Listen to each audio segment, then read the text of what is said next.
सीधा पॉइंट पे आते हैं और बात करते हैं तांडव वेब सीरीज के बारे में। दोस्तों, तांडव अमेज़न प्राइम की लेटेस्ट वेब सीरीज है जहां पर आपको कुल मिला-जुला कर 9 एपिसोड्स देखने को मिलते हैं और हर एपिसोड 32 से 35 मिनट के आसपास का है। बात करें अगर स्टारकास्ट के बारे में तो दोस्तों यहां पर इतने सारे स्टार्स आपको नजर आते हैं, अगर मैं सबका नाम लेना स्टार्ट कर दूंगा तो शायद ये वीडियो खत्म होते-होते रात हो जाएगा। लेकिन फिर भी उन कलाकारों का नाम लेना आवश्यक है जिन्होंने इस कहानी में बहुत ही ज़रूरी भूमिका निभाई है।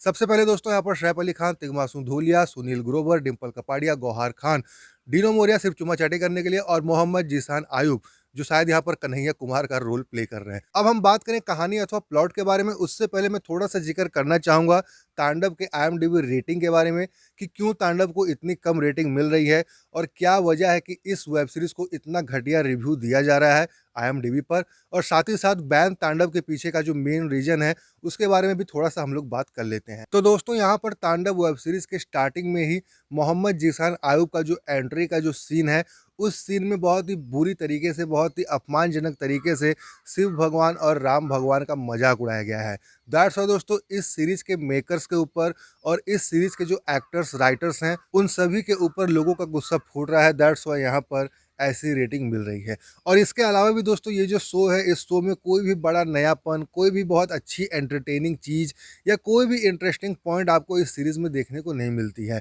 अब हम दोस्तों बात करें कहानी के बारे में कि तांडव में आखिर हमें 9 एपिसोड में क्या चीज़ खींच कर दिखाई गई। तो दोस्तों, शुरुआत में हमको यहाँ पर बताया जाता है कि तिग्मांशु धूलिया हमारे देश के पीएम हैं और वो जिस पार्टी से हैं, वो पार्टी 3 बार चुनाव जीत चुकी है। मतलब कि 15 साल से तिग्मांशु धूलिया ही पीएम है। बहुत ही भयंकर सत्ता का मज़ा लूट रहे हैं और अब चौथी बार का भी रिजल्ट आने वाला है 1-2 दिन में।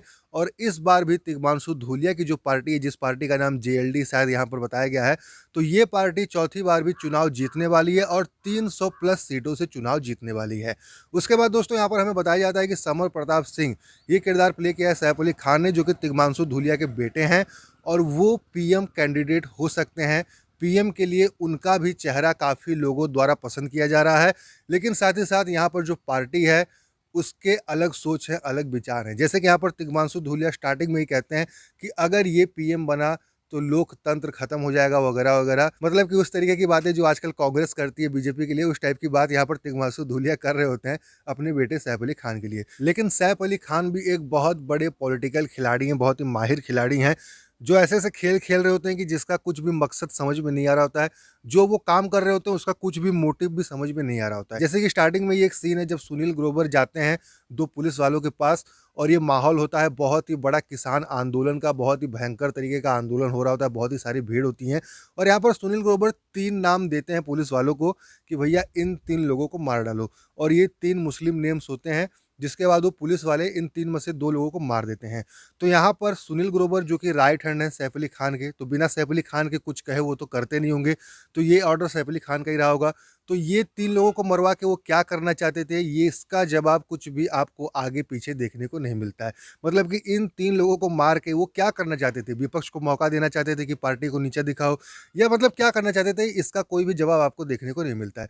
उसके बाद दोस्तों, यहाँ पर एक और ही ऐसा कहानी आपको चलते हुए नज़र आता है, जो कहानी जेएनयू अथवा वीएनयू का यहाँ पर दिखाया गया है। कन्हैया कुमार की तरह यहाँ पर भी एक नेता दिखाया गया है जो कि पटना से आया है और उसकी भी उम्र 35-36 साल से ऊपर ही दिखाई गई है इस शो में। तो वो किरदार यहाँ पर जीशान आयूब प्ले करते हैं, जिनके एंट्री के सीन में जो बवाल हुआ, जिसके बारे में हम लोगों ने अभी बात किया।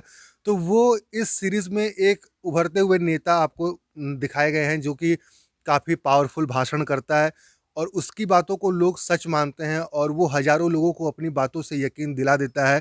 और इस चीज़ को देखकर सैफ अली खान अपने राइट हैंड सुनील ग्रोवर को कहते हैं कि मैं चाणक्य हूँ और ये मेरा चंद्रगुप्त क्या बनेगा। तो इसका भी कुछ एकदम साफ-साफ रिजल्ट आपको देखने को नहीं मिलता है। मतलब कि यहाँ पर जब सैफ अली खान इस तरीके का डायलॉग बोलते हैं, तो आपके दिमाग में ये विचार आएगा कि शायद सैफ अली खान यहाँ पर जीशान आयूब का यूज़ करेगा, अपनी ही पार्टी के खिलाफ यूज़ करेगा और फिर बाद में पावर को अपने पास लाने की कोशिश करेगा और जीशान आयूब का वो बस यूज़ करेगा। और ऐसे कई सारे सीन्स आते हैं जहाँ पर ऐसा महसूस होता है कि सैफ अली खान के द्वारा, सुनील ग्रोवर के द्वारा ये जो वीएनयू की जो राजनीति है, उसको बहुत ही बुरी तरीके से अफ़ेक्ट करने की कोशिश भी ये लोग करते हैं। लेकिन इन सारी चीज़ों का कुछ भी आउटकम नज़र नहीं आता है, कुछ भी रिज़ल्ट नहीं नज़र में आता है। और साथ ही साथ यहाँ पर जिस तरीके से वो कहते हैं कि मैं चाणक्य हूँ, ये मेरा चंद्रगुप्त है, तो वो उनका कुछ भी काम नहीं आता है। ज़ीशान अयूब, सैफ अली खान के कुछ भी काम नहीं आते हैं। उल्टा एंड में एक ऐसा सीन है जहाँ पर आपको महसूस भी होता है कि ये पूरी तरीके से उसके खिलाफ है। और साथ ही साथ दोस्तों यहाँ पर अगर मैं बात करूँ मेन पार्टी के बारे में, तो यहाँ पर जो मेन पार्टी है उसमें एक अलग कहानी चल रही है। मेन पार्टी के अंदर में ही राजनीति हो रही है। जिस तरीके से दोस्तों यहाँ पर सैफ अली खान बहुत ही गिरी हुई हरकत कर देते हैं, मतलब कि ये दिखाया गया है कि वो बहुत ही ज़्यादा डेस्परेट है सिर्फ़ प्रधानमंत्री बनने के लिए। वो अपने पिताजी का हत्या कर देते हैं सिर्फ़ प्रधानमंत्री बनने के लिए। और ये चीज़ भी बहुत ही ज़्यादा बचकानी लगती है कि मतलब भैया आप पूरे देश के जो प्रधानमंत्री हैं, आप कैसे उनको इतने आसानी से मार सकते हो और कोई भी इंक्वायरी नहीं, कुछ नहीं। तो ऐसा यहाँ पर दिखाया गया है कि तिग्मांशु धूलिया का हत्या हो जाता है, मतलब कर देते हैं सैफ अली खान। उसके बाद सैफ अली खान अब पूरी तरीके से निश्चिंत है कि भैया हाँ, मैं ही अब पीएम बनूँगा। लेकिन अचानक से कोई एक हैकर टाइप का बंदा दिखाया जाता है, जिसको सारी चीज़ों की खबर होती है, जो कि डिम्पल कपाड़िया को कॉन्टैक्ट करता है, गौहर खान को। गौहर खान यहाँ पर राइट हैंड बनी हुई है डिम्पल कपाड़िया की। तो उन्हें वो कॉन्टैक्ट करके बता देता है, एक बहुत ही बड़ा राज, एक बहुत ही बड़ा जो बोलते हैं ना कि गोटे, बहुत ही बड़े गोटे मिल जाते हैं समर प्रताप सिंह के अब डिम्पल कपाड़िया के हाथ में।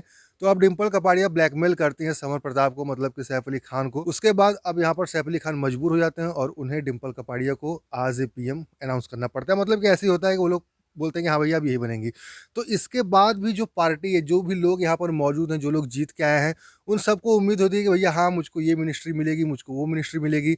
लेकिन यहाँ पर खेल बहुत ही ज़्यादा बिगड़ जाता है। जैसे कि अभी कई लोगों को उम्मीद थी कि भैया हमारे जो पीएम है वही पीएम है और जो-जो सीटें हैं वैसी-वैसी होंगी। लेकिन उसके बाद वो एक्सपायर हो गए, तो अब सैफ अली खान बनने वाले थे। तो अब सैफ अली खान बनेंगे तो सैफ अली खान के जो लोग करीबी हैं, उनको डिफेंस मिलेगा, उनको रेलवे मिलेगा, उनको होम मिनिस्ट्री मिलेगी। लेकिन अब ये भी फेस बदल चुका है और अब डिम्पल कपाड़िया पीएम बन चुकी हैं, तो अब यहाँ पर फिर से मिनिस्ट्री डिसाइड होगी। मतलब कि ये पूरी वेब सीरीज़ जो है ना, इस वेब सीरीज़ की जो कहानी है, वो एक पार्टी के अंदर जो पॉलिटिक्स दिखाई जा रही है, अपने बीच में ही ये लोग पॉलिटिक्स कर रहे हैं और सिर्फ़ वही कैबिनेट मिनिस्ट्री, यही सब बात हो रही है कि किसको क्या मिलेगा, किसको डिफेंस मिलेगा, किसको क्या मिलेगा, किसको क्यों मिलेगा। तो पावर एक से दूसरे तक यहाँ पर ट्रांसफ़र होते हुए आपको नज़र आएगी स्टार्टिंग से लेके अंत तक। जैसा कि मैंने अभी कहा, तिग्मांशु धूलिया से सैफ अली खान, सैफ अली खान से डिम्पल कपाड़िया और फिर रिवर्स भी होगा, डिम्पल कपाड़िया से सैफ अली खान, फिर सैफ अली खान से उसके पास पहुँच जाता है ये पावर, जो तिग्मांशु धूलिया के बहुत ही क्लोज़ फ्रेंड थे। तो कुल मिला-जुला कर इस तरीके से यहाँ पर कहानी बस पावर के लेन-देन में चलती है। कैबिनेट मिनिस्ट्री का यहाँ पर सिर्फ़ डिस्कशन चलता हुआ आपको नज़र आता है। सामने वाले को गिराने की कोशिश, सामने वाले से पावर छीन के खुद पावरफुल बनने की कोशिश, यही सारी चीज़ें आपको यहाँ पर 9 एपिसोड में दिखाई जाती है। और मैं यहाँ पर एक चीज़ और भी ऐड करना चाहूँगा कि अगर सिर्फ़ इसी चीज़ को, सिर्फ़ इसी पार्टी की कहानी, जो हेड पार्टी है, जो देश चला रही है, सिर्फ़ उसी पार्टी की कहानी को अगर यहाँ पर ज़्यादा फ़ोकस डाल के थोड़ा और कुछ उसमें प्लॉट को अच्छे से दिखाने की कोशिश अगर की गई होती, कुछ यहाँ पर मीनिंगफुल चीज़ें अगर दिखाई गई होती, कुछ ऐसी चीज़ें जिसका कुछ आउटकम आ रहा हो, जिसका कुछ रिज़ल्ट आ रहा हो, अगर ऐसी कुछ चीज़ें यहाँ पर अगर दिखाई गई होती, तब शायद ये एक वन टाइम वॉच और एक गुड वॉच ये डिज़र्व कर सकती थी, एक एंटरटेनिंग वेब सीरीज़ ये हो सकती थी। यहाँ पर जो एक्टर्स हैं सभी का काम अच्छा है, सिर्फ़ डिनो मोरिया को छोड़ के, बाकी यहाँ पर सभी का काम अच्छा है। लेकिन यहाँ पर जो एक बिना मतलब जेएनयू, वीएनयू की जो राजनीति दिखाई गई है, वो बहुत ही ज़्यादा मतलब बोर भी करती है और वो एकदम से इंटरेस्ट खत्म कर देती है यार। एक तरफ आपके दिमाग में ये चल रहा होगा कि यार डिम्पल कपाड़िया किस तरीके से खेल रही है, वो सैफ अली खान से आगे निकल रही है। अब सैफ अली खान क्या करेंगे उससे आगे निकलने के लिए, ये आपके दिमाग में चल रहा होता है।